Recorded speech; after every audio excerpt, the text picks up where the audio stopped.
Assalamualaikum dan salam sejahtera. Saya Sharifah Salwa Said Abdul Rahman dan hari ini saya akan memperkatakan mengenai komunikasi. Tidak kisah sama ada interaksi itu berlaku melibatkan jumlah kecil atau dalam satu kumpulan yang besar, kerana komunikasi adalah satu proses pertukaran maklumat dan juga idea, perkongsian pendapat, penyebaran informasi antara dua atau lebih pihak untuk mendapatkan maklum balas yang diharapkan. Kini, komunikasi dalam talian dikatakan lebih dominan sama ada bagi tujuan peribadi, perniagaan ataupun transaksi perbankan yang tidak memerlukan pertemuan secara fizikal tetapi lebih bersifat interaktif. Percantuman teknologi misalnya, penggunaan internet berperanan sebagai perantara media kerana keupayaannya mengakses secara meluas dan ini dapat dilihat daripada penggunaan laman web, platform media sosial seperti Facebook, Instagram, Twitter dan juga Telegram.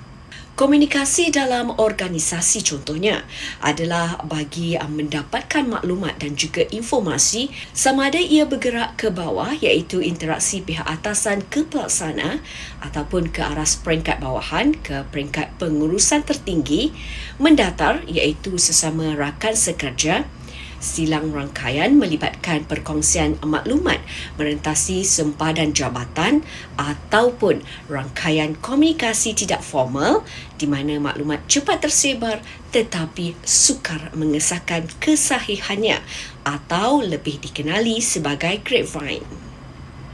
Jadi, apakah itu komunikasi berkesan? Ia adalah komunikasi yang dapat disampaikan dengan baik dengan maksud yang tepat tanpa menimbulkan kekeliruan atau salah faham. Bagaimana sebenarnya untuk kita mendapatkan komunikasi berkesan? Tentunya harus ada kepercayaan, kebenaran di dalam berkata-kata, kefahaman di dalam setiap penyampaian dan kejelasan di dalam setiap butiran penyampaian kita.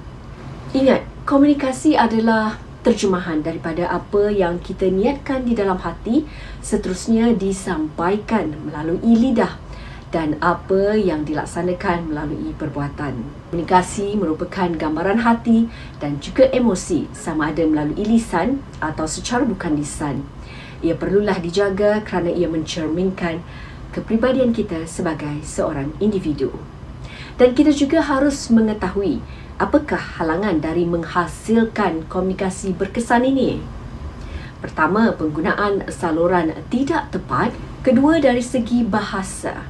Apabila bahasa kita betul, maka tindakan dan suasana kerja kita juga akan harmoni. Ketiga, tafsiran berbeza. Beri peluang untuk pihak lain bertanya dan menekankan perkara yang penting secara telus. Keempat, sikap ego, tidak menerima pandangan orang lain. Jadi kita pastikan penerima mesej bersedia untuk menerima penyampaian kita dan kita juga bersedia untuk menerima pandangan orang lain. Kelima, prejudis dan emosi.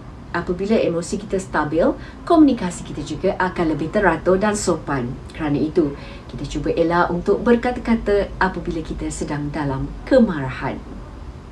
Dan keenam, kurangnya kemahiran. Jadi, berbicaralah mengikut kadar akal kecerdasan masing-masing.